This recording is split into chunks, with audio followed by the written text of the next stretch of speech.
नमस्कार. महाराष्ट्र वनच्या खुली चर्चा या कार्यक्रमात तुम्हा सर्वांचं स्वागत. केंद्रात मोदी सरकार, राज्यात देवेंद्र फडणवीस सरकार आणि भाजप पक्षाची कमान आहे ती रावसाहेब दानवे यांच्याकडं. राज्यात भाजपची पक्ष संघटना वाढवण्याचं मोठं काम रावसाहेब दानवे करतायत. गेल्या 2 वर्षापासून केंद्रातलं आपलं केंद्रीय राज्यमंत्रीपद सोडून रावसाहेब दानवे पक्षाच्या खातर, पक्षासाठी नरेंद्र मोदींच्या सांगण्यावरून राज्यात परतले आणि त्यांनी पक्षाची कमान हातात घेतली. पक्षाला यशही निवडणुकीत मिळतं आहे. स्वतः रावसाहेब दानवे हा भाजपचा ग्रामीण चेहरा आहे, मराठा चेहरा आहे. त्याचबरोबर प्रदीर्घ अशी राजकीय कारकीर्द त्यांची आहे. 2दा आमदारकी विधानसभेची, त्याचबरोबर 4थी टर्म त्यांची सध्या लोकसभेची चाललेली आहे खासदार म्हणून. त्यामुळे रावसाहेब दानवे यांच्याकडं प्रचंड असा अनुभव आहे आणि तो राजकीय आहे, अस्सल ग्रामीण आहे. आज आपल्यासोबत खुद्द रावसाहेब दानवे आहेत. सर, महाराष्ट्र वनच्या खुली चर्चा स्वागत आहे. जसं मी ओळख करून देताना सांगितलं की तुमचं व्यक्तिमत्व हे पक्षातल्या लोकांसाठी व्यासपीठावरचं व्यक्तिमत्व आहे, की तुम्ही हातात माईक घेतला पक्षासाठी की तुम्ही फड जिंकता, बाजी मारता. तुमच्या वक्तृत्वामुळं सुद्धा सध्या भाजपमध्ये कार्यकर्त्यांचा लोंढा सुरू आहे असं मला एकानं खाजगीच सांगितलं. तर ही काय म्हणजे खरंच आपलं ग्रामीण बाज जो असतो वक्तृत्वाचा, तो भाजपसारख्या पक्षामध्ये की जिथं संघप्रणीत वक्तृत्व चालतं तिथं तुमचा हा बाज बऱ्यापैकी मेळ खातो आहे किंवा तुम्ही त्यात बाजी मारताय. असं नाही आहे की माझं काही वक्तृत्व वेगळं आहे. गेले 35 वर्ष मी भारतीय जनता पार्टीचा म्हणून काम करतो आणि प्रामुख्यानं ग्रामीण भागात मी राजकारणाला सुरुवात केली आणि ग्रामपंचायतचा सरपंच झालो, पंचायत समितीचा सभापती झालो, थेट आमदार, खासदार आणि केंद्रामध्ये मंत्री झालो. मी मंत्री जरी झालो असलो तर ज्या मतदारसंघाचं मी प्रतिनिधित्व करतो त्यांची जी भाषा बोली आहे, त्यांचे जे राहणीमान आहे आणि त्यांचा जो कपडा पेहराव आहे तोच माझा राहिला. आत्ताच्या परिस्थितीत ते नाही आहे. ती जी भाषा बोलते ती मी भाषा बोलतो आणि म्हणूनही मी अजून जरी बोलायला लागलो तर माझ्या मतदाराला किंवा माझ्या समर्थकाला असं वाटतं की गावच्या सरपंचापासून केंद्रीय मंत्रिपदापर्यंत आणि पक्षाच्या प्रमुखापर्यंत जरी गेला माणूस तरी अजूनही आपलीच भाषा बोलतो, आपल्यासारखंच राहतो आणि आपला वाटतो असा लोकांचा समज आहे. म्हणून तसं लोकांना वाटतं. हे बघा, सैराट पिक्चर आला होता. काय होतं सैराट पिक्चरामध्ये? तसं पाहिलं तर काही स्टोरी नव्हती सैराटला, पण त्या सैराटमध्ये भाषा आपल्या लोकांची होती आणि म्हणून तो लोकप्रिय झाला सैराट पिक्चर. तशी कदाचित माझी भाषा लोकांना अजूनही आपली वाटत असेल आणि त्याच्यामुळं माझ्या बोलण्याला, माझ्या भाषणाला अजूनही लोक अपील करतात. त्यामुळे माझ्या बोलण्यामध्ये वेगळं काही नाही. माझ्या लोकांची असलेली भाषा आणि लोकांसारखं असलेलं राहणीमान, त्याच्यामुळं लोकांना मी आपला वाटतो म्हणून लोक माझ्या भाषणाला येतात. भाजपमध्ये हे क्वचित बघायला मिळतं सर. मी माझ्या अनुभवानं सांगतो की एखादा माणूस त्याच मतदारसंघातून 4थ्यांदा लोकसभेवरती जाणं किंवा तिथं त्यानं आपला गड निर्माण करणं, आजूबाजूची परिस्थिती कितीही बदलली तरी, त्यामुळं तुमच्यावर पक्षाची जबाबदारी टाकताना एक वेगळा विचार अमित शहांनी केला असेल, नरेंद्र मोदींनी केला असेल. तुम्हाला काय वाटतं? कारण तुम्ही मोदी सरकारमधलं मंत्रिपद सोडून आला होता. एकतर मी पक्षाचा कार्यकर्ता आहे आणि पक्षाचं काम करत असताना मला ही पदं मिळत गेली आणि जेव्हा एकदा एक ग्रामीण भागातला माणूस केंद्रीय मंत्रिपदापर्यंत जातो तर त्याला पक्ष संघटनेतले सारे अनुभव आलेले असतात. मी माझ्या पक्षाचा गावचा अध्यक्ष राहिलो, मी माझ्या तालुक्याचा भारतीय जनता पार्टीचा अध्यक्ष राहिलो, मी माझ्या जिल्ह्याचा पार्टीचा अध्यक्ष राहिलो, मी राज्याचा महामंत्री राहिलो, मी राज्याचा उपाध्यक्ष झालो आणि आता राज्याचा प्रमुख आहे. त्यामुळे हा जो एकूण अनुभव आहे हा पक्षी पातळीवरचा अनुभव आहे आणि शासकीय कामातला सुद्धा अनुभव आहे. सरपंच राहिलो, सभापती राहिलो, आमदार राहिलो, खासदार राहिलो, बँकेचा चेअरमन राहिलो, कारखान्याचा चेअरमन राहिलो, सहकार क्षेत्रामध्ये मी अनेक निवडणुका लढल्या. आत्ता माझी DCC बँकेची निवडणूक चालू आहे. मी बिनविरोध निवडून आलो. 5व्यांदा DCC बँकेला मी आत्ता निवडून आलो, बँकेचा चेअरमन राहिलो. त्यामुळं सरकारी पातळीवरच्या सरकारी पदाचा बी मला अनुभव आहे आणि पक्षाच्या पदाचाही मला अनुभव आहे. आणि आता पक्ष वाढलेला आहे. कदाचित त्यांना असं वाटलं असेल की पक्षाचा आणि सरकारमध्ये काम करण्याचा दोन्ही अनुभव असलेला माणूस जर राज्याचा प्रमुख असला तर सरकारमधल्या आणि पक्षातल्या ज्या काही अडचणी आहे किंवा सरकार आणि पक्ष ज्या दिशेनं जायला पाहिजे असा चेहरा कोण असावा, तर कदाचित त्यांना मी समोर आलो असो आणि म्हणून मला त्यांनी पक्षाचा अध्यक्ष नेमलं आहे. पुण्याला एक 3-4 महिन्यापूर्वी कार्यकर्त्यांची कार्यकारिणी शिबिर होतं मला वाटतं. त्यातमध्ये तुम्ही भाषण करताना असं म्हणाला होतात की आता नगरपालिकांच्या निवडणुका आलेल्या आहेत, आपण गाफील राहायचं नाही, हीच वेळ आहे, आपण सत्तेत कदाचित गाफील राहू आणि आपल्याला यश मिळणार नाही. मला आठवतं आहे अध्यक्ष म्हणून असं कार्यकर्त्यांसमोर आपल्या शिबिरामध्ये बोलणं यालासुद्धा धाडस लागतं. जेव्हा सत्ता राज्यात आहे, केंद्रात आपली सत्ता आहे, मोदी लाट ओसरली नव्हती, अशावेळी तुम्ही कार्यकर्त्यांना ही टोचणी लावली होती. हे धाडस कुठून आलं? नाही, याला धाडस म्हणता येणार नाही. प्रत्येक राजकीय पक्षाच्या कार्यकर्त्याला जर आपल्या जोमाना कामाला लावायचं असलं तर कोणताही नेता पक्षाच्या कार्यकर्त्याला अशा प्रकारचं बोलणं बोलतच असतो की बघा शत्रू आपल्यासमोर आहे. शिकारीला जर जायचं असलं, तुम्हाला जर वाघाची शिकार करायची असली तर तुम्हाला सिंहाचं शस्त्र सोबत घेऊन जायला पाहिजे. शत्रूला कमी समजू नका. लोकसभा तुम्ही जिंकली, विधानसभा तुम्ही जिंकली, पण ग्रास रूटला अजूनही काँग्रेस, राष्ट्रवादी काँग्रेसचे पाळेमुळे पक्के आहेत. आत्ता जर का हे पाळेमुळे उखडून काढू शकलो नाही आपण तर कदाचित पुढच्या निवडणुकीमध्ये आपल्याला धोका होऊ शकतो. आणि आम्ही आमच्या निवडणुका जिंकल्या, आमदारकी जिंकली, खासदारकी जिंकली, आमच्या निवडणुका आहेत. पण आत्ता निवडणुका तुमच्या आहेत. जिल्हा परिषद, पंचायत समिती, नगरपालिका, महापालिका ह्या कार्यकर्त्याच्या निवडणुका आहेत. आमच्या निवडणुकीसाठी तुम्ही काम केलं, पण आता तुमच्या निवडणुकीसाठी आम्हाला काम करण्याची पाळी आली. आम्ही कमी पडणार नाही, तुम्ही कमी पडू नका आणि या निवडणुका दोघांनी मिळून जिंका, अशा प्रकारचा तो माझा संदेश होता कार्यकर्त्याला. आणि कार्यकर्त्यांनी ती कमाल करून दाखवली. अहो, स्थिती काय होती भाजपची? राज्यामध्ये 8 अध्यक्ष नगरपालिकेचे, आज आम्ही 72वर जाऊन पोहोचलो. 240 नगरपालिकेचे सदस्य, आम्ही आज 1207पर्यंत जाऊन पोहोचलो. कार्यकर्त्यांना आपल्या कामाला लावण्यासाठी पक्षाचा नेता म्हणून कार्यकर्त्यांना ही जबाबदारी टाकणं, समोरच्याची भीती दाखवणं आणि त्यांच्यावर हल्ला करण्यासाठी काय काय करावं लागेल हे सूत्र द्यावंच लागत आहे. आणि नेमकं तेच हिरून मी त्या कार्यकारिणीमध्ये कार्यकर्त्यांना उद्देशून अशा प्रकारचं भाषण केलं होतं आणि कार्यकर्त्याने ते गांभीर्यानं घेतलं, सिंहासारखे लढले आणि नगरपंचायतीत पालिकेमध्ये आम्हाला यश मिळवून दिलं कार्यकर्त्यांनी. सर, सध्या निवडणुकांचा माहोल आहे. आतापर्यंतचे मी तुम्हाला बाउन्सर प्रश्न दिले, आता यॉर्करसारखे कठीण प्रश्न येणार आहेत आमच्या न्यूजरूममधून, ते विचारतात. तुम्ही म्हणालात की कार्यकर्त्यांमध्ये उत्साह भरण्यासाठी अशा पद्धतीचं भाषण करावं लागतं. तुमचं अजून एक भाषण आहे जे गेल्या काही दिवसांमध्ये चर्चेत होतं. जबाबदार पद भूषवत असताना सत्य परिस्थिती सांगितली होती का, किंवा ते विधान करून नंतर तुम्हाला काही वाटलं का उगीच बोललो किंवा असं काही? ते कुठलं? लक्ष्मी दर्शन संदर्भातलं विधान. हे बघा, तुम्हाला चॅनलवाल्यांना सगळं भाषण का दाखवा वाटत नाही मला माहीत नाही. आज तुम्ही महाराष्ट्र वनमध्ये, मागच्या वेळेस तुम्ही TV9मध्ये होता. माझं तर असं म्हणणं आहे की एखादा राजकीय पक्षाचा नेता बोलत असताना तो काय बोलतो हे सगळं जनतेसमोर येऊ द्या ना. लक्ष्मी दर्शन काय? अरे व्यवहारामध्ये दिवसभरामध्ये आम्ही 50 वेळेस लक्ष्मीचं नाव घेतो. आज लक्ष्मी दर्शन होणार आहे, उद्या गणपतीचं दर्शन होणार आहे. ही भाषा राजकारणातली भाषा आणि व्यवहारातली भाषा आहे.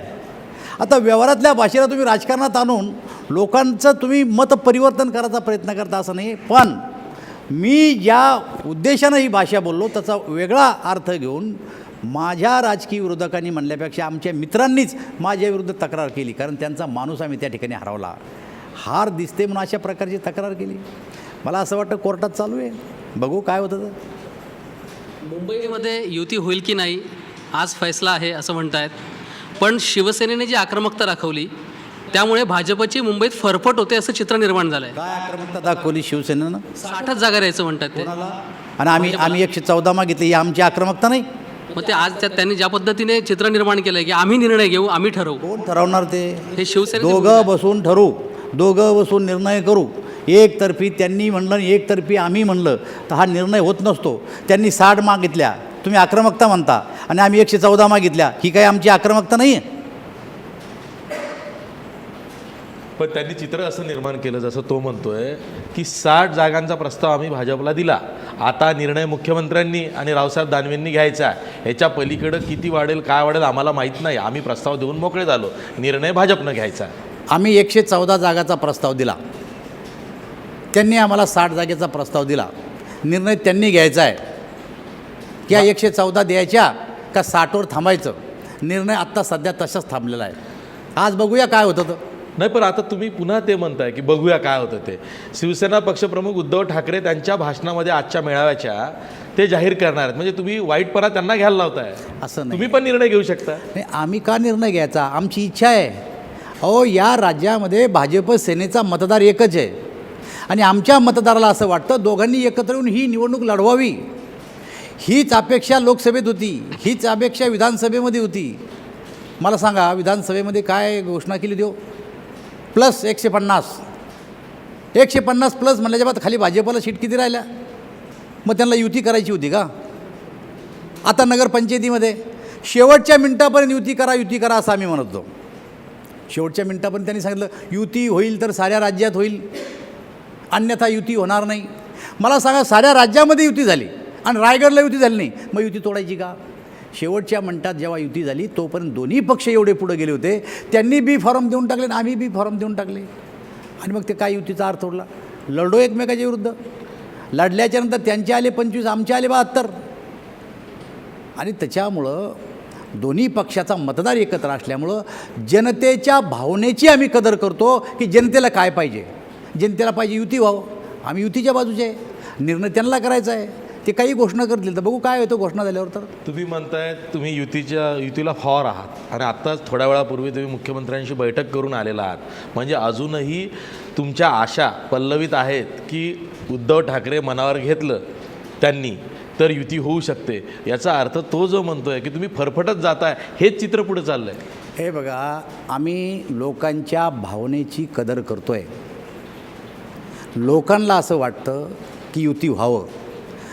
आम्ही विधानसभेमध्ये युती केली नाही, आम्ही 1 नंबरचं ठरलो. आम्ही नगरपालिकेमध्ये युती केली नाही, आम्ही 1 नंबरचा ठरलो आहे. पालघर जिल्हा परिषदेमध्ये आम्ही युती करा त्यांना असं म्हणलं होतं, युती केली नाही, आम्ही 1 नंबरला आलो. आत्ताही आम्ही युती करा असं म्हणतो.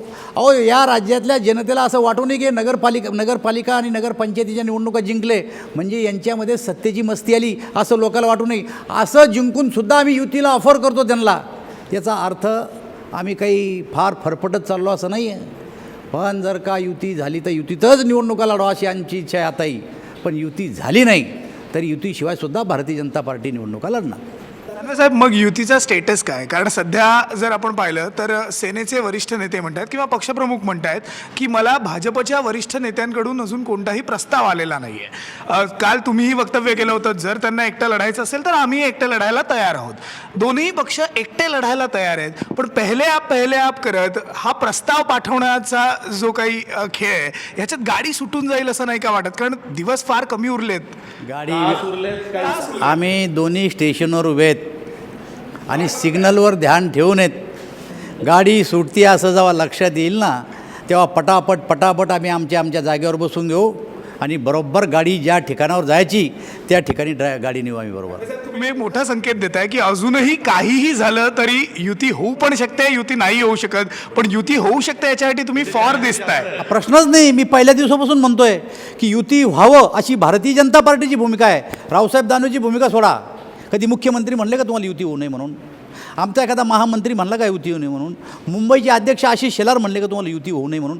मी राज्याचा अध्यक्ष म्हणून सांगतो, भारतीय जनता पार्टीनं भूमिका ठरवलेली आहे की या राज्यातल्या जनतेची इच्छा आहे की तुम्ही दोघंजण एकत्र या, आम्ही तुमचे मतदार आहोत, एकत्र या, एकत्र लढा, आम्ही तुमच्यासोबत आहे. पण जर कधी एखाद्याला असं वाटत असेल मला हो का त्यांना हो की ही युती होईल का नाही शंका आहे, तर मला असं वाटतं गाडी सुटण्याचा काही प्रश्नच निर्माण त्याच्यात बॉटम लाईन अशी दिसते आहे की तुम्हाला वाईटपणा युती तोडल्याचा घ्यायचा नाही आहे. तो उद्धव ठाकरेंनी त्यांच्या भाषणातून घ्यावा. जेव्हा वाईटपणा घ्यायची पाळी आली तेव्हा वाईटपणे घेतलेत आम्ही वाईटपणाला घाबरत नाही. आम्ही घाबरतो लोकायला. आम्ही लोकायला घाबरतो, आम्ही वाईटपणाला नाही घाबरत. साहेब, शिवसेनेचं नेहमीच आहे, सत्तेत सहभागी झाले तरी सामनामधून टीका करायची, स्पेशल 26 म्हणून 26 तारखेची सामनाची हेडलाईन द्यायची, आज ऑन द स्पॉट फेस्टला म्हणून आजची हेडलाईन दिली. म्हणजे कुठेतरी एकतर्फी तुमचे प्रेम आहे का शिवसेनेवरती? हे बघा, गेले 25 वर्ष शिवसेना आणि आम्ही एकत्र निवडणुका लढतो. बाळासाहेब होते त्याही काळामध्ये सामना असं लिहायचा, मनोहर जोशी मुख्यमंत्री होते त्याही काळामध्ये सामना असं लिहायचा, आणि आत्ताही सामना असं लिहितो. एखाद्या वर्तमानपत्रानं एखादी बातमी छापली म्हणजे एवढ्या 25-30 वर्षाच्या राजकारणाच्या मैत्रीवर सामना हे वर्तमानपत्र नुसतं नाही तर शिवसेनेचं मुखपत्र आहे, त्यातली स्टेटमेंट्स ही अधिकृत त्याचा स्टेटमेंट्स काही असतात. परिणाम होत नाही. आणि शेवटी सामना जे लिहितो त्याचं काही आम्ही आता गांभीर्यानं घेत नाही की सामनाला तुम्ही गांभीर्याने घेत नाही. आता काल परवा सुद्धा अग्रलेख तुमच्यावरच होता, अरे तुमच्यावर माझ्या- सडकून टीका केली होती. मी तुम्हाला सांगतो, माझ्यावर सडकून टीका केल्याशिवाय त्याला इलाज काय? त्यांना असं वाटतं की मी काय भूमिका घेतो, मी मी म्हणाव युती करावं म्हणून. पक्षानं जी भूमिका ठरवली त्याच्या पलीकडे जाऊन मी काय बोलू? कोणत्या भाषेमध्ये मी सामनामध्ये बोललो? सकारात्मक, त्यांच्याकडनं सकारात्मक काही प्रतिसाद येतो का याचा भारतीय जनता पार्टी याचा रस्ता बघते. आता सकारात्मक हा शब्दावर जर त्यांना लेख लिहायचा असला तर त्यांना काय आम्ही नाही म्हणू शकतो? थोडंच काय त्यांच्याबद्दल आम्ही विरोधात बोललो नाही. सकारात्मक शब्दावर लेख लिहिणं, आम्ही तर सकारात्मकता त्यांची वाटच बघतोय, आताही बघतो वाट सकारात्मक शब्दाची. ते उद्याही लेख लिहू शकतात. आता तुम्ही जे म्हटलं की आता त्यांच्या उत्तराची वाट बघताय तुम्ही, ते पण तुमच्या उत्तराची वाट बघतायत, कारण दोघांनी एकमेकाचे प्रस्ताव पण सांगून झालेले आहेत. आता अजूनसुद्धा तुम्हाला असं जर का युती करायचीच जर का वाटते, भाजपची जशी भूमिका आहे, तर किती जागांवरती तुम्हाला तडजोड करावीशी वाटते? हे बघा, आज आमचा खेळ आकड्याचा नाही आहे. आम्ही त्यांना भारतीय जनता पार्टीची भूमिका त्यांच्या नेत्यांना बोलवून आम्ही सांगितलेली आहे. व्यवहारामध्ये, कारभारामध्ये स्थानिक स्वराज्य संस्था चालवत असताना काही सूत्र असतात, ते सूत्र पाळायचे. जनतेला जे अभिप्रेत आहे त्याप्रमाणे ह्या संस्था चालाव्यात. ते चालण्यासाठी एखादा अजेंडा तयार करावा, त्यासाठी एखादी समन्वय समिती असावी, या विषयापर्यंतच आम्ही पोहोचलो होतो. एक बैठक झाली, दुसरी झाली आणि तिसरी बैठक झाली. आम्ही 114चा प्रस्ताव दिला, त्यांनी 60चा प्रस्ताव दिला. 60चा प्रस्ताव त्यांचाच, 114चा प्रस्ताव आमचा.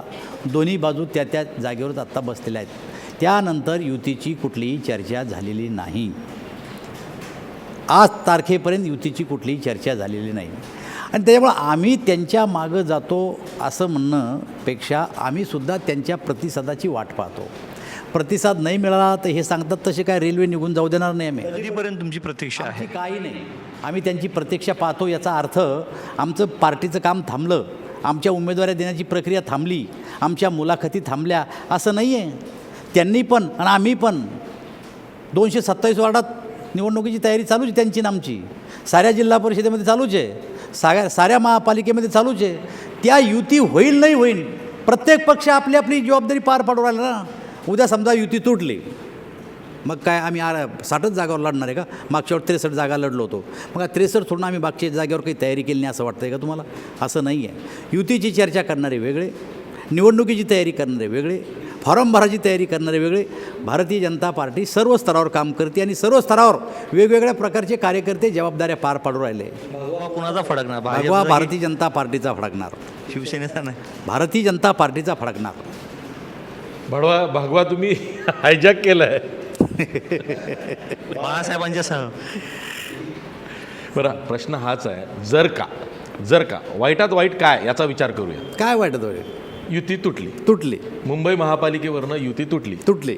सर्व जगाला माहिती आहे, सर्वांना माहिती आहे की शिवसेनेचा जीव मुंबई महापालिकेत आहे. अशा वेळी सरकारवर त्याचा काही परिणाम होईल का? हे बघा, सरकारवर युतीचा काहीही परिणाम होत नाही. मागचा इतिहास तुम्ही आठवा. कल्याण डोंबिवलीची महापालिकेची निवडणूक झाली.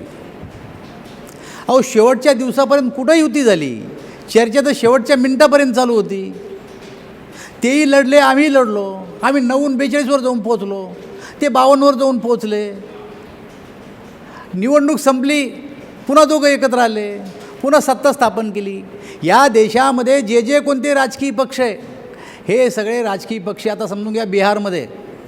बिहारमध्ये आमच्याच काळामध्ये ज्या टायमाला इंदिरा काँग्रेस आणि लालू प्रसाद सरकारामध्ये काही दिवस एकत्र होते आमच्या अगोदर, पण ते एकमेकाच्या विरुद्ध तिथे लढले.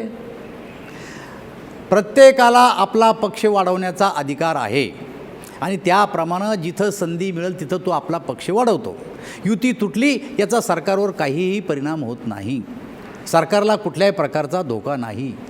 आणि असं काही लोक म्हणत होते पूर्वी की हे सरकार कुठपर्यंत चालेल, मुंबई महापालिकेच्या निवडणुकीपर्यंत, पण त्याची एक ट्रायल होऊन गेली कल्याण डोंबिवलीची. सरकारवर काय परिणाम झाला त्याचा? म्हणजे तुम्ही आता असं सांगताय की निवडणूक पूर्व युती जरी नाही झाली तरी सत्तेसाठी निवडणुकीनंतर युती होणारच आहे. त्याला सत्तेसाठी म्हणता येणार नाही. कोणते दोन राजकीय पक्ष समविचारी आहेत? जर या महापालिकेत किंवा या देशामध्ये अशा बार निवडणुका परवडत नसतात. अटल बिहारी वाजपेयीचं सरकार एकमताने गेलं तेव्हा अटल बिहारी वाजपेयीनं सुद्धा आवाहन केलं होतं, हा देश गरीब देश है, या देशाला बार निवडणुका परवडणार नाही. बाजार में घोड़े बहुत है लेकिन खरीदार कोई नहीं है. एक आदमी मैं खरीद सकता हूँ, बाहर खड़ा है, लेकिन मैं खरीदूंगा नहीं. आणि सगळ्यांना आव्हान केलं होतं की या सरकारमध्ये सामील व्हा आणि हे सरकार चालू, कारण बार निवडणुका परवडणार नाही. जर या महापालिकेच्या निवडणुका झाल्या आणि कोणालाच बहुमत मिळालं नाही तर शेवटी समविचारी पक्षाचे लोकच एकत्र येणार. पण दानवेसाहेब मला एक सांगा, तुम्ही आता म्हणलं की सामनाला आम्ही आता सिरियस घेत नाही. हे शिवसेनेचं मुखपत्र हे पूर्वी सामन्यातनं काय लिहिलं जातं त्याच्यावरती शिवसेनेची भूमिका समजायची.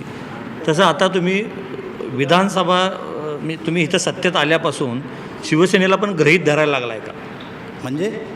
म्हणजे जसं शिवसेनेला आम्ही आता जसं म्हणतो की शिवसेनेच्या पाठीमागे तुमची फरफट होती का, पण उलटं असं तुम्ही असं समजताय की शिवसेनाच आमच्या मागे येते असं तुमचा आता समज आहे का? असं आम्ही काही समजत नाही. तुम्ही आजवर हे सांगितलेलं नाही आहे हे युतीचं सरकार नाही आहे, तुम्ही म्हणताय हे भाजपचंच सरकार हो, आहे, भाजपचं शिवसेनेचे सरकार. 5 मंत्री आमच्यात आहेत. असंच आहे, हे भाजपचंच सरकार आहे आणि आमच्या सरकारमध्ये शिवसेना सामील आहे. हे युतीचं सरकार नाही. हे युतीचं सरकार नाही, हे भाजपचं सरकार आहे. या सरकारमध्ये शिवसेना सामील आहे, जानकरचा पक्ष सामील आहे, आमचे राजू शेट्टीचा पक्ष आहे, रिपब्लिकन पार्टी ऑफ इंडियाचा पक्ष, हे आमच्यात सामील आहे. हे भाजपचं सरकार आहे. त्यामुळेच तुम्हाला शिवसेना अधूनमधून डिवसते. दिवसू द्या, हे सरकार भाजपचं आहे. मुद्दा हाच आहे दानवे साहेब की मग शिवसेना आणि तुमचं इक्वेशन काय आहे? कारण एकीकडे आपण बघतोय सरकारमध्ये तुम्ही दोघंही एकत्र आहात, तुम्ही म्हणताय की हे भाजपचं सरकार आहे, हे युतीचं सरकार नाही आहे, पण या सरकारमध्ये एकत्र असून सुद्धा तुमचाच मित्रपक्ष शिवसेना हा विरोधी पक्षांसारखाच वागतोय. प्रत्येक वेळी मुख्यमंत्र्यांवर टीका करणं, तुमच्यावर टीका करणं, भाजपच्या मंत्र्यांवर नेत्यांवर टीका करणं, मग याकडे तुम्ही कसं बघता? कारण सरकारमध्ये ते आहेतच की तुमच्याबरोबर. हे गणित तर तुम्ही पण राजकीय विश्लेषक आहे, हे कोड तर तुम्हालाही पडतं, तुम्ही खूप विषयात अभ्यास करताय, पण तुम्हालाही समजेना अजून की एका सत्ताधारी पक्षात राहून विरोधी पक्षाची भूमिका बजावणं हे जगाच्या पाठीवरचं एक आश्चर्यच आहे.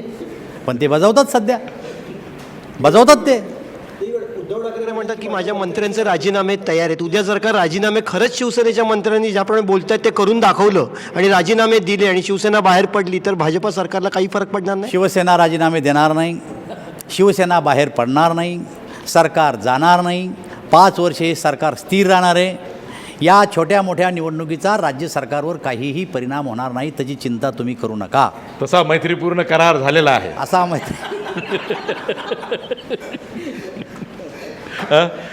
आपल्याला रावसाहेब दानवेंकडनं अनेक प्रश्नांची उत्तरं हवी आहेत. एक तर त्यांची पक्ष संघटना सध्या काय करते आहे, पक्ष संघटना वाढते आहे तर ती कशी वाढते आहे, आणि दुसरं महत्त्वाचं म्हणजे सत्ताधारी पक्ष आहे, या पक्षाच्याही आपल्या सरकारकडून काही अपेक्षा असतात. त्यामुळं पक्ष कधीकधी सरकारच्या कामकाजात हस्तक्षेपसुद्धा करतो. त्यावरही आपल्याला त्यांना काही डिवचायचं आहे, म्हणजे प्रश्न विचारायचे आहेत. पण ब्रेकनंतर पुन्हा भेटूया. ब्रेकनंतर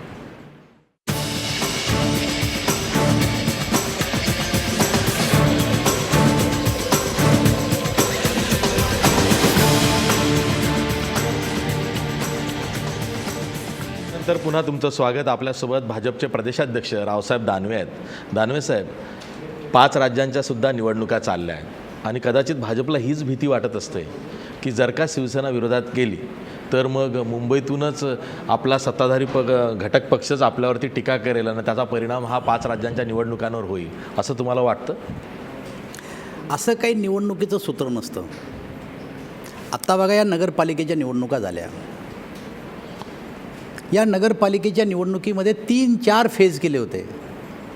पहिल्या फेजचा निकाल लागून गेला, दुसऱ्या निवडणुका बाकी होत्या, दुसऱ्या फेजचा निकाल लागला, तिसऱ्या फेजच्या निवडणुका बाकी होत्या. निवडणुकीमध्ये मतदारांनी आपलं माइंड सेट केलेलं असतं की आपलं कोणत्या रस्त्यानं जायचं, कोणत्या दिशेनं जायचं. राज्यातल्या या महापालिकेच्या किंवा जिल्हा परिषदेच्या निवडणुकीच्या निकालाचे परिणाम 5 राज्याच्या निवडणुकीवर कुठंही होणार नाही. त्या राज्याची सिच्युएशन वेगळी असती, त्या राज्याचे प्रश्न वेगळे असते.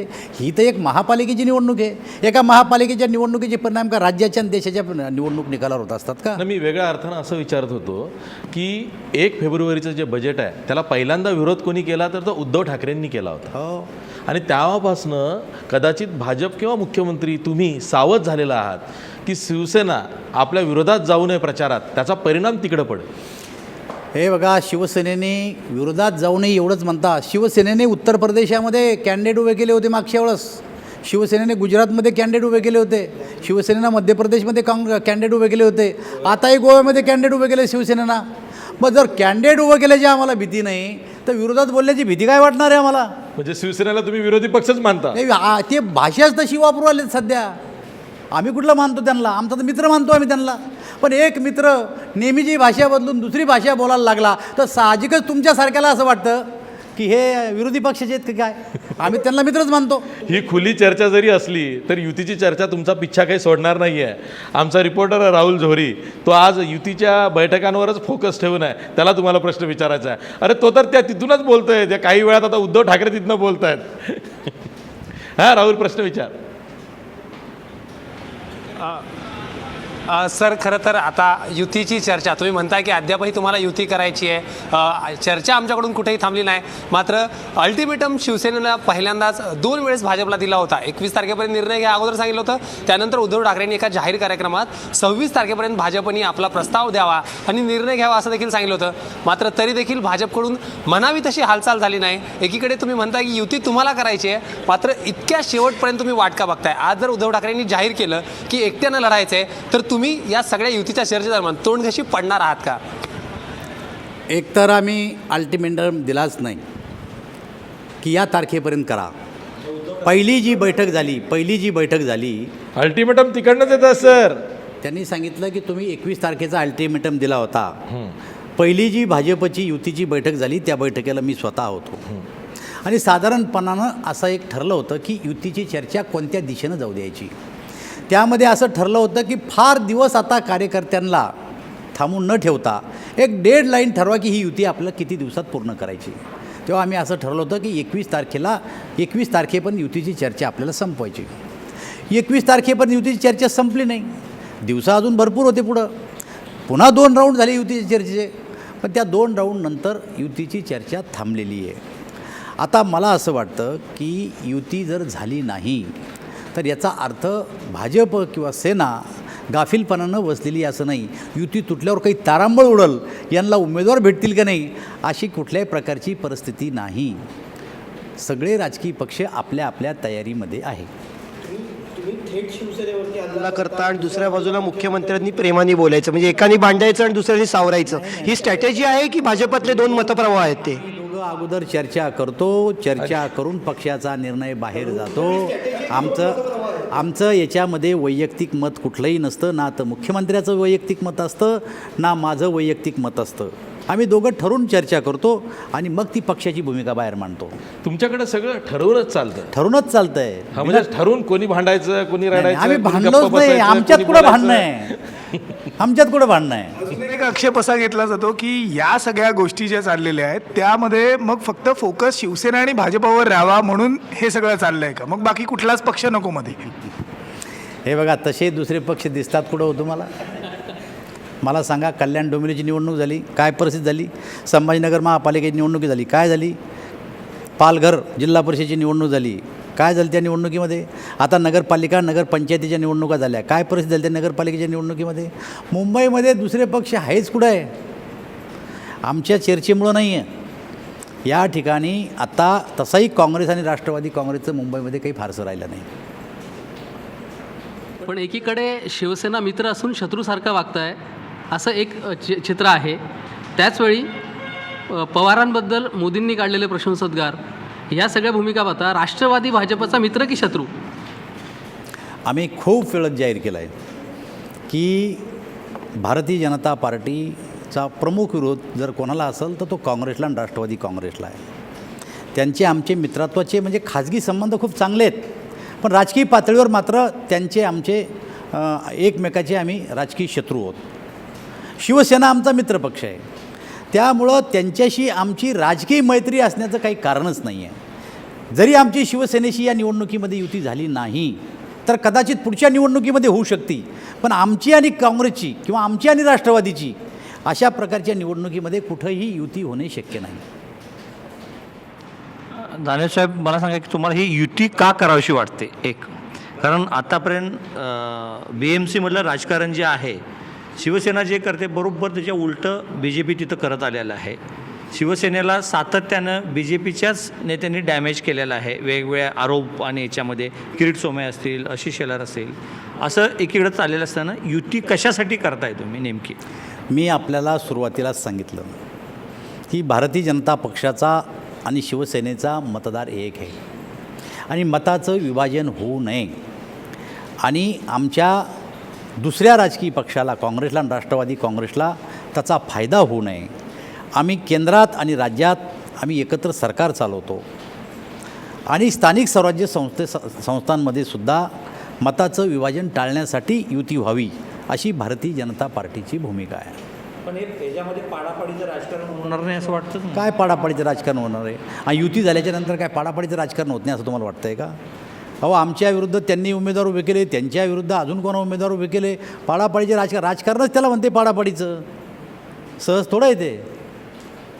दानवे साहेब, राज्यात जिल्हा परिषदांच्या सुद्धा निवडणुका आहेत. जिल्हा परिषदांच्या निवडणुकांमध्ये तिथं तुमचा शत्रू क्रमांक 1 काँग्रेस आणि राष्ट्रवादी आहे, हे तुम्ही मान्य करावंच लागेल तुम्हाला. तर जिल्हा परिषद निवडणुकांच्या दृष्टीनं तुमची पक्ष संघटना खास करून ती ग्रामीण भागामध्ये किती बळकट आहे, ज्यामध्ये, कारण मला तरी वाटतं की तिथं तुमचा कस लागणार आहे जिल्हा परिषद निवडणुकांना. तुम्ही आकडेवारी काढा. एकूण जे खासदार या देशामध्ये निवडून आलेत आणि राज्यात निवडून आलेत, शहरी भागात किती, ग्रामीण भागात किती. जे आमदार भारतीय जनता पार्टीचे 122 निवडून आले, त्यातून तुम्ही काढा की ग्रामीण भागातले किती आणि शहरी भागातले किती. राज्यामध्ये 300 छोटे छोटे शहर आहेत, नगरपालिका. आत्ता ज्या निवडणुका झाल्यात हे काही महापालिका नाही आहेत, हे पण छोटे छोटे शहरच आहेत. ग्रामीण भागातून आलेच लोक तिथं राहतात. त्याही ठिकाणी आम्ही बहुमतामध्ये आलो, नंबर 1चा पक्ष ठरला आहे. आता तुम्ही म्हणता ती परिस्थिती भारतीय जनता पार्टीची एकेकाळी होती, आज ती परिस्थिती या राज्यात राहिली नाही. ग्रामीण भागातल्या ग्रामपंचायती आम्ही जिंकल्या, सोसायटी आम्ही जिंकल्या, नगरपंचायती आम्ही जिंकल्या, नगरपालिका आम्ही जिंकल्या. आता जिल्हा परिषद पंचायत समितीच्या निवडणुका आहे. मी तुम्हाला खात्रीनं सांगतो, ज्या पद्धतीप्रमाणे नगरपालिकेमध्ये नंबर 1चा पक्ष ठरला ना भाजप, त्याच पद्धतीप्रमाणे जिल्हा परिषद पंचायत समित्यात भारतीय जनता पार्टी नंबर 1चा पक्ष ठरणार आहे. ग्रामीण भागामध्ये आम्ही आता कमकुवत राहिलो नाही आहे. दानवे साहेब, तुम्ही भारतीय जनता पक्षाचे प्रदेशाध्यक्ष आहात. मला तुम्हाला एक थेट प्रश्न विचारायचा. सध्या राज्यात भाजपचं सरकार म्हटलं की मुख्यमंत्री देवेंद्र फडणवीस यांचाच चेहरा पुढे येतो. इतर जे मंत्री आहेत त्यांच्याविषयी ग्रामीण महाराष्ट्रामध्ये फारशी माहिती नाही आहे. जर का लोकांना विचारलं की तुम्ही सलग भाजपचे किंवा या सरकारमधले 10 मंत्री सांगा, तर त्यांना सांगता येणार नाही, अशीही परिस्थिती अनेक ठिकाणी आहे. प्रदेशाध्यक्ष म्हणून तुम्ही तुमच्या सरकारला काय सांगाल की जनतेपर्यंत जर का सरकार जाताना अडचणी येत असतील तर त्या कशा दूर केल्या पाहिजे? हे बघा, अशा प्रकारचं म्हणणं मला तर काही बरोबर वाटत नाही. पण राज्याचा प्रमुख म्हणून जे जे काही विषय येतील त्यामध्ये मुख्यमंत्र्याची भूमिका ही पहिली भूमिका असते. आणि मग अशा वेळेस मुख्यमंत्र्याचा चेहरा नेहमी समोर येणं आणि जे काही राज्यामध्ये महत्त्वाचे निर्णय झाले ते निर्णय या सरकारनं, या सरकारचा प्रमुख म्हणून जर देवेंद्र फडणवीसना जाहीर केले असेल तर त्यांचा चेहरा पुढे येणार आहे.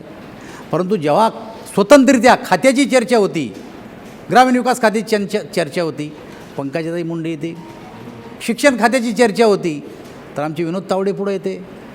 बांधकाम खात्याची चर्चा होती तर चंद्रकांत दादा पुढे येते. सहकार खात्याची चर्चा होती तर आमचे सुभाष देशमुख समोर येते.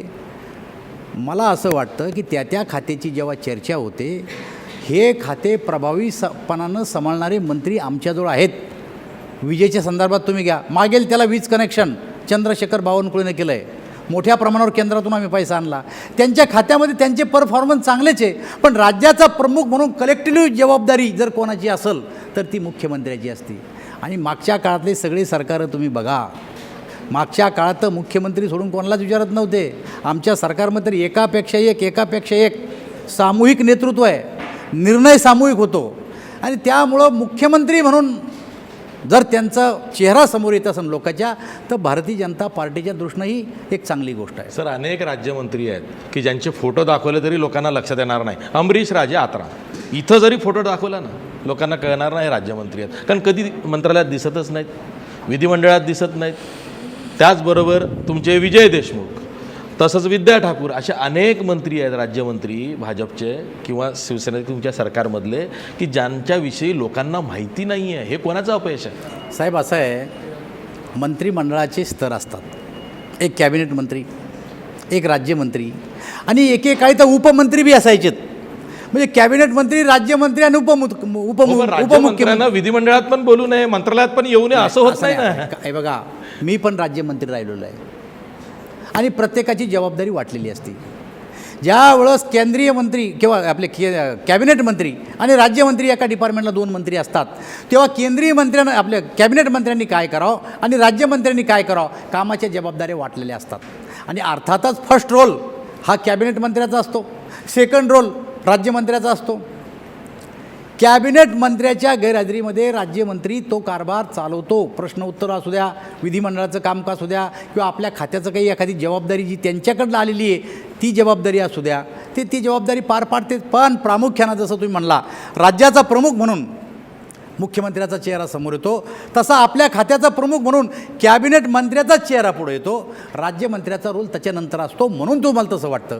परंतु तेही सुद्धा आपल्यावर दिलेल्या जबाबदारी जी वाटून काम दिलेलं असतं त्या योग्य रीतीनं पार पाडत असतात. राजे आत्राम आता गडचिरोलीला आहे, अशा नक्षलाईट भागामध्ये ते काम करतात, तिथून ते निवडून येतात आणि तिथून निवडून येऊन ते प्रतिनिधित्व करून राज्याच्या कारभारात त्यांना दिलेला रोल ते करतातच.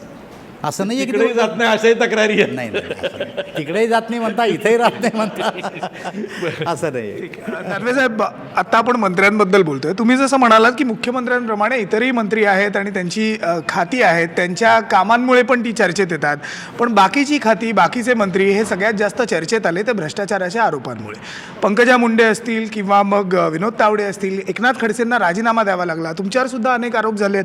अनेक लोकांवरती अनेक आरोप सध्या अनेक आरोप झाले. एक आरोप भूखंडाचे सुद्धा आरोप झालेले आहेत, भूखंड घोटाळ्याचे, घराच्या संदर्भातले आरोप, अनेक आरोप हे असतील. बघा, तुम्ही चॅनल समोर बोलू लागलेत.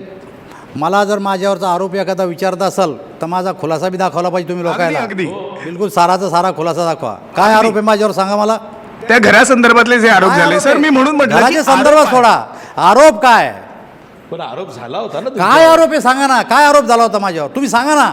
आरोप करणं म्हणजे काय, उद्या मी त्या रस्त्यानं तो हा रस्ता वेगळ्याच ठिकाणी जातो असं म्हणसाल. माझ्यावरचा आरोप सांगा, आरोप काय झाला तर. सर तेच मी विचारतोय, या आरोपांमुळे आपलं सरकार जमीन आहे ती तुम्ही वाढवली आणि दुसऱ्याची हे असलेलं आरक्षण असेल ती जमीन घेतली.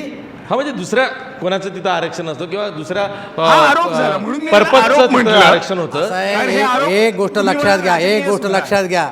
माझ्या जन्माच्या अगोदरचं माझ्या वडिलाची ती घर आहे. माझ्या जन्माच्या अगोदरचं, माझा जन्म आहे 56चा आणि घर आहे 53चं, जागा आहे 53ची. माझ्या घराला झाले 32 वर्ष आणि 32 वर्षात आम्ही लोकांचं घर घेतलं आहे का. लो इन्कम ग्रुप हाऊसिंग सहकारी सोसायटीत रावसाहेब दानवे का राहतात हा त्यांचा आरोप आहे. मी लो इन्कम ग्रुप हाऊसिंग सोसायटीमध्ये ज्या राहतो, माझी खासदार त्या सोसायटीचा अध्यक्ष होता तो त्या काळातला खासदार होता, त्या काळातला मंत्री होता, त्या काळातला आमदार होता. जर त्या काळातले आमदार खासदार जर लो इन्कम ग्रुप सोसायटीमध्ये येत होते तर माझ्या वडिलांचा शेतकरी होता, अंगठे बाजार होता. माझ्या वडिलांचा ते नुसतं एक प्लॉट घेतला म्हणून काय मी त्या लो इन्कम ग्रुप हाऊसिंग सोसायटीमध्ये राहू नये का. कोणीतरी एखादा चिल्लर माणूस येऊन उठतो आणि तो आमच्यावर आरोप करतो आणि त्याला तुम्ही म्हणता भ्रष्टाचाराचा आरोप आहे. हा भ्रष्टाचार आहे का. नाही, तुमच्यावरचा आरोप नाही, बाकीच्यावरचे आरोप, पण आरोप बाकीच्या आहे. मंत्र्यांवर मुद्दा हाच झाले होता. आणि मुख्यमंत्र्यांनी सर्वांना क्लीन चिट दिली, चौकशी न लावली. हे बघा साहेब, राजकारणामध्ये आरोप प्रत्यारोप होत असतात. आत्ता तुम्ही माझ्यावर जो आरोप केला मला त्याचाही राग नाही आहे. मी आजही खुलं आवाहन करतो की आमच्यावर असो, मंत्र्यावर असो, जे काही भ्रष्टाचाराचे आरोप होतात त्याची खुल्यापणानं चौकशी व्हावं, आमचं काही म्हणणं नाही. एकनाथ खडसेबद्दल जो आरोप झाला, एकनाथ खडसेंनी स्वतःहून राजीनामा दिला, आरोपाची चौकशी चालू आहे, कोर्टातच चालू आहे आणि झुटिंग नावाचे जे रिटायर्ड जज आहेत त्यांच्यामार्फतही चौकशी चालू आहे. मंत्र्यावर आरोप झालेत, पण जर आरोप निश्चित झाला तर त्या मंत्र्याला आम्ही मंत्रिमंडळात ठेवणार नाही. मग त्यांच्यावरचा आरोप निश्चित व्हायच्या आधीच त्यांना मंत्रिमंडळावरून काढलं. त्यांनी स्वतःहून राजीनामा दिला. एकनाथ खडसेंनी स्वतःहून राजीनामा दिला की जोपर्यंत आरोपातून मी मुक्त होत नाही तोपर्यंत मी मंत्री राहणार नाही. माझा प्रश्न हाच होता की या वेळ सगळ्या आणली गेली, आरोपांमुळे असं ते खासगीच सरकार सांगतायत. अडचणीत येणार आहे का? सरकार अडचणीत येत आहे का? या सगळ्या आरोपांचा याचा फटका हा तुम्हाला, भाजप सरकारला या निवडणुकांमध्ये सुद्धा बसू शकतो का? तुम्हाला काय वाटतं, तुमचं असेसमेंट? माझं असं मत आहे की जे काही आरोप केले गेले ते राजकीय हेतूने प्रेरित असलेले आरोप आहे. या आरोपामध्ये काही तथ्य नाही आहे आणि माननीय मुख्यमंत्र्यांनी विधानसभेमध्ये सांगितलं की हे जे सगळे आरोप आहेत या आरोपामध्ये कुठल्याही प्रकारचं तथ्य नाही आहेत आणि त्याची चौकशी केली. चौकशीमध्ये सुद्धा सिद्ध झालं की या आरोपामध्ये हे राजकीय स्वरूपाचे आरोप असल्यामुळं यामध्ये कोण्याही मंत्र्याला पण तुम्ही आता म्हणता की एकनाथ खडसेंच्या बाबतीत त्यांनी स्वतःहून त्या दिवशीच्या प्रेस कॉन्फरन्सला तुम्ही स्वतः होता, असा प्रसंग नव्हता. कसा होता? मुळात मुख्यमंत्र्यांनी इतर मंत्र्यांच्याबद्दल सभागृहात ज्या पद्धतीनं विरोधकांना उत्तर दिलेलं आहे तसं खडसे साहेबांच्या बाबतीत झालेलं नाही. एक आणि जर का त्यांनी दिला की चौकशी होऊ दे म्हणून तर राजीनामा द्यायची काय आवश्यकता नव्हती. त्यांनी राजीनामा काय नंतर दिलेला राजीनामा, विरोधकांनी मागितला राजीनामा, त्यावेळी पण ठाम राहायला पाहिजे होता ना पक्षानं. हो, आता तुम्ही म्हणता त्यांनी राजीनामा द्यायला पाहिजे होता. तुम्ही रात्र झोपले नाही राहू चॅनलवाले, एकनाथ खडसेंनी राजीनामा द्यावा म्हणून. एवढं तुम्ही डोक्यावर घेतलंय सारं की एकनाथ वाल्यांच्यावरती राजीनामा कधी नसतो. घेतलंय ना. आज तुम्हीच लोक म्हणून राजीनामा द्यायची गरज नव्हती. नाही, पण चॅनलवाले म्हणाले म्हणून राजीनामा दिला असं होतच नाही ना. एकनाथ खडसेंचा राजीनामा घेतला ते त्यात दोषी प्रथमदर्शनी दिसत होते. पुण्याचं जे जमीन खरेदी प्रकरण होतं त्यामध्ये मंत्री म्हणून office of profit clear cut दिसत होतं की पुन्हा MIDC भोसरीतलं जमीन स्वतः महसूल मंत्री म्हणून बैठक घेणे, आपल्या बायकोला आणि जावयाच्या नावे तसे करारपत्र करणे वगैरे वगैरे, त्यात ते दोषी आहेतच. आणि त्यांनी तुम्ही राजीनामा घेतला ते खूप योग्य केलं, कारण तुम्हालाही मेसेज द्यायचा होता. पण तोच न्याय इतर मंत्र्यांच्या बाबतीत का लावला गेला नाही, का चौकशा लावल्या गेल्या नाही, असा प्रश्न आहे. नाही साहेब, असं आहे, आमच्या ज्या मंत्र्यावर आरोप झाले त्या आरोपाचा कोणीही पुरावा देऊ शकलेलं नाही. आणि जसं विधानसभेमध्ये भाषण करत असताना आरोप केल्या जातात असे राजकीय भाषेतले ते आरोप होते आणि त्यामुळं त्या आरोपामध्ये काही तथ्य नाही असं मुख्यमंत्र्यांनी विधान परिषदेत, विधानसभेमध्ये सांगितलं. आपण जे म्हणता एकनाथ खडसेच्या संदर्भामध्ये ज्यावेळेस पुण्याला भारतीय जनता पार्टीची प्रदेश कार्यकारिणीची मिटिंग झाली त्या मिटिंगमध्ये एकनाथ खडसेपासून तर साऱ्या मंत्र्याच्या नावानिशी मुख्यमंत्र्यांनी सांगितलं की हे राजकीय हेतूने प्रेरित होऊन केलेले आरोप आहेत आणि त्याच्यामुळं यामध्ये कोणत्याही मंत्र्याला राजीनामा द्यायची गरज नाही. मग का दिला? फक्त खडसेंच्या बाबतीतच असं का झालं? खडसेंनी स्वतः सांगितलं की भारतीय जनता पार्टीचा मी एक सिनियर मेंबर आहे, ज्येष्ठ कार्यकर्ता आहे आणि अशा प्रकारचे आरोप जे माझ्यावर होतात जोपर्यंत या आरोपातून मी सुटका होत नाही माझी तोपर्यंत मी राजीनामा देतो. मी थोडा प्रश्न फिरवतो. ज्याला संघाचं पाठबळ नाही त्या बहुजन नेत्याची भाजपमध्ये कोंडी होते अशी जी चर्चा आहे त्याला खडसेंच्या राजीनाम्यामुळं बळ मिळालेलं. हे बघा, याच्यामध्ये संघाचा काय संबंध आहे, पाठबळाचा काय संबंध आहे? संघ तर प्रत्यक्ष राजकारणामध्ये काही हस्तक्षेपच करत नाही. संघाची पार्श्वभूमी तर खडसेला पण आहे, संघाची पार्श्वभूमी मला आहे, संघाची पार्श्वभूमी मुख्यमंत्र्याला आहे, गडकरीला आहे. आम्ही लहानपणी जर एखाद्या शाखेमध्ये जात असेल आणि आमच्या राजकारणाच्या प्रवेशानंतर जर आम्ही एका ठिकाणापर्यंत येऊन पोचत असेल तर काय आम्हाला संघ हस्तक्षेप करतो असं वाटतं आहे का तुम्हाला? संघाचा राजकारणात आणि भारतीय जनता पार्टीच्या अंतर्गत कारभारात कुठल्याही प्रकारचा हस्तक्षेप नाही. आणि तसं म्हणसाल तर सगळ्यांनाच आम्हाला संघाची पार्श्वभूमी आहे.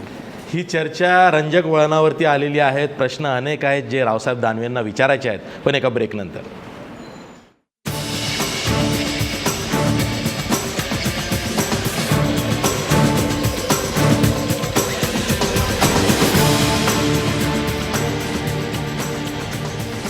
ब्रेकनंतर पुन्हा तुमचं स्वागत. आपल्यासोबत भाजपचे प्रदेशाध्यक्ष रावसाहेब दानवे आहेत. सर, आमचा उत्तर महाराष्ट्राचा ब्युरो चीफ आहे अभिजित पाटील, त्याला तुम्हाला काही प्रश्न विचारायचे आहेत. अभिजित,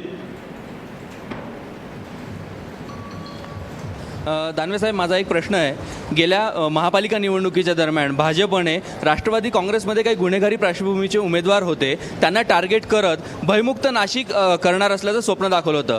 परंतु आता महापालिका निवडणुकीच्या दरम्यान त्याच गुन्हेगारी पार्श्वभूमी असलेल्या नगरसेवकांना भाजपामध्ये प्रवेश दिलेला आहे आणि आता मात्र भाजपामध्ये ज्यावेळेस प्रवेश दिला तर ते भयमुक्त नाशिकचं जे काही स्वप्न होतं ते भाजप विसरलं आहे का आता त्या गुन्हेगारी पार्श्वभूमीच्या उमेदवारांचं चारित्र्य चांगलं झाल्याचं भाजपला वाटतंय? असं मुळीच आम्हाला वाटत नाही. आणि भारतीय जनता पार्टीनं कोणत्याही गुंडाला भारतीय जनता पार्टीमध्ये प्रवेश दिलेला नाही. जसं पुण्याचं विठ्ठलचं प्रकरण गाजतं एक की विठ्ठल हा गुन्हेगार आहे आणि तो भाजपमध्ये आला. सध्या भारतीय जनता पार्टीमध्ये मोठ्या प्रमाणावर इन्कमिंग सुरू आहे दुसऱ्या पक्षातून आणि राज्यातल्या जनतेला किंवा राजकीय पक्षाच्या इतर पक्षाच्या नेत्यांना असं वाटतं की हा पक्ष जिंकतो, त्यामुळं आपल्याला राजकीय सहारा असावा म्हणून भारतीय जनता पार्टीमध्ये इनकमिंग मोठ्या प्रमाणावर सुरू आहे. पण एखादा आमदार येतो, एखादा खासदार येतो, एखादा प्रतिष्ठित माणूस जर येत असेल आणि त्याच्या पक्षप्रवेशाचा कार्यक्रम जर आम्ही ठेवत असेल आणि त्याच्याबरोबर जो लोंढा येतो त्यात जर एखादा असा विठ्ठल घुसत असेल तर याचा अर्थ पार्टीनं त्या विठ्ठलाला प्रवेश दिला असं होत नाही. जे नाशिकचं प्रकरण ते सांगतात अशाच प्रकार नाशिकला झाला की प्रवेश दिलेत आम्ही दुसऱ्याला, पण हे त्यामध्ये आम्ही सुद्धा सामील झालो असं त्यांनी केलं. पण जेव्हा लक्षात आलं तेव्हा आम्ही पार्टीतून त्यांची हकालपट्टी केली. पण एक तुम्हाला सांगतो, भारतीय जनता पार्टीमध्ये गुन्हेगाराला स्थान नाही. एखादा गुन्हेगार जर असा महत्त्वाच्या माणसाच्या पक्षप्रवेशात जर वेगळ्या रस्त्यानं आला तर त्याला आम्ही पक्षाचं पद देणार नाही, त्याला आम्ही पक्षाचं तिकीट देणार नाही आणि गुंडाला तर मुळीच भारतीय जनता पार्टी सहारा देणार. सर, काय झालं आहे तुमच्या इन्कमिंगमध्ये हे गुंड प्रवृत्तीचे मिसकॉल खूप जास्त झाले आहेत, हे तुम्हाला मान्य करावं लागेल. कारण पुण्यामध्ये 4 ते 5 अशी प्रकरणं झालेली आहेत. मग ते संजय काकडे असतील किंवा गिरीश बापट असतील यांच्या माध्यमातून जे प्रवेश किंवा फोटो काढण्याचा जाहीर कार्यक्रम झाला त्यामध्ये हे असे सो कॉल्ड मिसकॉल म्हणजे गुंड प्रवृत्तीचे लोक दिसलेले आहेत. आहेत ना, आम्ही मान्य केलं ना तुम्हाला. तुम्ही लाल राऊंडमध्ये दाखवलं तर ते लोक प्रवेश करतात. आम्ही कुठं नाही म्हणतो तुम्हाला, पण तो पक्षाचा त्यांच्या प्रवेशाचा कार्यक्रम नव्हता. तो कार्यक्रम होता एका प्रतिष्ठित चांगल्या नगरसेवकाच्या प्रवेशाचा कार्यक्रम होता. त्यामध्ये तो शिरला कुठून तरी आणि तुमचं ते लाल दिसलं की आम्ही त्याला काढून टाकलं. बरं, असे जेव्हा ते राष्ट्रवादी बरोबर शिरायचे तेव्हा तुम्हीच आक्षेप घ्यायचा नाही. राष्ट्रवादीनं त्यांनी केलं, गुंडांना हेरून पक्षात आणलंय. आणि आम्ही तर खुलेआम सांगत होतो राष्ट्रवादी गुंडांचा पक्ष. आता अजितदादा म्हणतायत भाजपा गुंडांचा पवर. अहो, आता अजितदादाला म्हणा अजूनही छाननी करू आपण, तुमच्या पक्षात किती गुंड आहे ना आमच्या पक्षात किती गुंड येतं आणि तुमच्या धमक एका पक्षातले लोक काढून टाकायची ना आमची पा आहे का नाही, त्याला द्या तुम्हाला तुमची यादी, आम्हाला आम्ही देतो तुम्हाला यादी आहे का, आम्ही चॅलेंज देतो त्यांना. आता तुम्ही सत्तेत आहात, ते अजितदादालाच गुंड ठरून बाहेर काढाल. 5 वाजत आलेले आहेत. काही वेळाने उद्धव ठाकरे पुन्हा त्याच विषयावरती भाषण करणार आहेत. तुम्हाला उत्सुकता आहे का उद्धव ठाकरे काय बोलतायत? अरे यार, तुम्ही आल्यापासून 1 तासात युतीचंच बोलता माझ्याशी. कधी शेतीचं बोला, शेतकऱ्याच्या प्रश्नाचं बोला, हिंडून फिरून आपण त्याच जागेवर येऊ राहिलो. शेतकऱ्यासाठी या सरकारनं काय केलं, शेतीचे काही प्रश्न आहे का, काय झालंय तुमच्या काही नोटबंदीचा विचारत नाही. निर्णय शेती इतका सोडून जिवारी शेतीच लागलाय चालला. शेतकऱ्यांच्या, इतका जिवारी लागलाय नोटबंदीचा निर्णय की त्यांचं कंबरडं मोडलं गेलंय. ग्रामीण अर्थव्यवस्था बिलकुल खलास झाली असं चित्र आहे. नोटबंदीचा निर्णय हा तुमच्या अंगाशी येईल असं वाटत नाही? तुम्ही एक लक्षात घ्या, नोटबंदीच्या निर्णयानंतर या राज्यामध्ये नगरपालिकेच्या नगरपंचायतच्या निवडणुका झाल्या. ज्या ठिकाणी आम्ही 8 होतो त्या ठिकाणी आम्ही 72वर जाऊन पोहोचलो. 240 नगरसेवकचे 1200वर जाऊन पोहोचले. ग्रामीण भागामध्ये नोटबंदीचा कुठं परिणाम झाला साहेब? अहो, ग्रामीण भागातल्या लोकांच्या नोटा कोणत्या होत्या? 1 रुपयाची नोट, 2 रुपयाची नोट, 4 आणे 8 आणे. अरे हे तर त्या सरकारनं कधीच बंद करून टाकले. 1000 आणि 500 नोट कोणाची? टाटा, बिर्ला, मफतलाल, गरवारेची. अरे आमच्या लोकांना कुठं पैसे आहेत 1000 रुपयाचे? खरीपाचं पीक घरात आलं आणि नोटबंदीचा निर्णय 8 नोव्हेंबरला झालं. अनेकांच्या अजूनही सोयाबीन त्यांच्या घरात पडलेला आहे. नाही. विकायला, व्यापाराजवळ घ्यायला आणि द्यायला पैसे नाही. नवा नोटा नाही. सरकारनं सोयाबीन, तुरी ह्या शासकीय हमी भावात मार्केट कमिटीना खरेदी करावं अशा प्रकारचे आदेश दिले. 5000 रुपये क्विंटलना सरकार तुरी खरेदी करू लागले. आता सोयाबीन 200 रुपये पर क्विंटल सरकार अनुदान देऊ राहिलं. आत्ता 2 महिन्याचं केंद्र सरकारनं नोटबंदीच्या काळातलं जे व्याज होतं ते सरकारनं भरायचं मान्य केलं आहे परवा. एक एक एक एक निर्णय राज्यांना आणि केंद्रांना शेतकऱ्याच्या बाजूचे घेतले. नोटबंदीचा परिणाम खेड्यातल्या लोकांना काही बी नाही आहे. आमच्यावर त्याचा परिणामच होत नाही. साहेब, तुम्ही मराठा लीडर म्हणून आता भाजपमध्ये आता म्हणजे आधीपासूनच आहात. मराठा नेते बरेच आहेत. मराठा आरक्षणाच्या मुद्द्यावरती जी आंदोलनं झालीत, वेगवेगळ्या मागण्या करण्यात आल्या, त्यातलं मुख्यमंत्र्यांनी सभागृहामध्ये मराठा समाजाच्या मागण्यांचं निवेदन वाचून दाखवलं. पण ठोस अशी एक काय स्वामीनाथन आयोगाचं मागणी नाकारते हे सांगितलं, पण कुठली मागणी त्यांनी पूर्णपणे आपण कधी कालबद्ध कार्यक्रम असा किंवा कुठल्या मागण्या मान्य केल्या हे आजपर्यंत सांगितलं नाही. तुम्ही कधी त्यांना विचारलं आहात का? हे बघा, या विषयावर मुख्यमंत्री, मंत्रिमंडळातले सहकारी, सर्व आमदार, सर्व खासदार, पक्षीय पातळीवर आम्ही याच्या बैठका घेतल्या. या आंदोलनाचा अभ्यास केला. काँग्रेसने काय केलं? एक अध्यादेश काढला. 48 पैकी 44 जागा लोकसभेमध्ये हरले आणि मग अध्यादेश काढला की हाच फटका आपल्या विधानसभेमध्ये बसू शकतो म्हणून. आता तो अध्यादेश काढला, त्याचं कायद्यात रूपांतर नाही केलं. निवडणुका तर लढले, पुन्हा निवडणुका हरले. हे झाल्याच्या बाद ज्या लोकांनी त्याचा फायदा घेतला मराठा आरक्षणाचा, त्यांच्यासुद्धा सवलती रद्द करण्यात आल्या आणि मग मराठ्यांचे मोर्चे निघायला लागले. भारतीय जनता पार्टीनं सुरुवातीला असा अभ्यास केला की हे जे मराठ्याचे मोर्चे निघते याला जे आरक्षण द्यायला पाहिजे, हे आरक्षण सरकारनं द्यायला पाहिजे का. पहिलं काम आम्ही केलं की भारतीय जनता पक्षाची भूमिका म्हणून भारतीय जनता पार्टीच्या कार्यकारिणीमध्ये मराठा आरक्षणाला पाठिंबा दिला. पक्ष म्हणून आम्ही पाठिंबा दिला आरक्षणाला. सरकारनं जाहीरपणानं विधानसभेमध्ये सांगितलं की मराठा आरक्षणाच्याच बाजूचं सरकार आहे आणि सरकार कोर्टामध्ये जे अफिडेविट देईल ते मराठा आरक्षणाच्याच बाजूचं देईल. पक्षानं आपली भूमिका स्पष्ट केली, सरकारनं आपली भूमिका स्पष्ट केली. कोर्ट मॅटर आहे. आता हा विषय कोर्टात असल्यामुळं सरकारला स्वतःला असा काही कार्यक्रम जाहीर करताच येत नाही. त्या व्यतिरिक्त आरक्षणाव्यतिरिक्त केलं आहेत ना, 3 योजना लागू केल्या. आरक्षणाव्यतिरिक्त ज्या मागण्या एकूण 20 मागण्या आतापर्यंत दिलेल्या आहेत, त्या मागण्यांपैकी कुठल्याच मागण्यांच्याबद्दल सरकारनं ठोस हे केलं. 3 मागण्या फक्त. एक राजर्षी शाहूंच्या नावानं एक संस्था, शैक्षणिक शुल्काची ही एक मागणी, अशा मागण्या सभागृहात त्या पण त्यांनी मान्य केलेल्या सांगितलं आणि त्याची सुरुवात पण झाली आणि आयोग. पण त्याच्या व्यतिरिक्त ज्या मागण्या आहेत त्या झालेल्या नाही. साहेब, प्रामुख्यानं मराठा मोर्चामध्ये ज्या मागण्या होत्या त्यामध्ये कोपर्डीचा ज्यांनी बलात्कार केला त्याला फाशी झाली पाहिजे. फास्ट ट्रॅक कोर्ट केलं पाहिजे. उज्ज्वल निकमला तिथं वकील केलं पाहिजे. उज्ज्वल निकमला तिथं वकील केलं, फास्ट ट्रॅक कोर्ट स्थापन केलं आणि त्याला फाशी द्यावं अशा प्रकारची त्यांची मागणी होती. मी तुम्हाला सांगतो की कोपर्डीच्या बलात्कार करणाराला फाशी झाल्याशिवाय राहणार नाही. सरकारने पूर्णपणानं ज्या ज्या मागण्या होत्या त्या पूर्ण मागण्या त्यांच्या पूर्ण केल्यात. आता मराठ्यांना शैक्षणिक किंवा इतर बाबीमध्ये जे आरक्षण पाहिजे तो विषय कोर्टात असल्यामुळं त्या ठिकाणी मुख्यमंत्र्याला किंवा सरकारला निर्णय घेता येत नाही. आणि मला असं वाटतं की कोर्टाला आवश्यक असलेल्या ज्या बाबी आहेत त्याची जी पूर्तता आहे सरकारनं पूर्ण केली आणि अफिडेविट दाखल केले, शपथपत्र दाखल केले. आता सर, लोकसभेत आणि विधानसभेत मोदी लाट होती, त्यामुळे अनेक उमेदवार निवडून आलेले आहेत.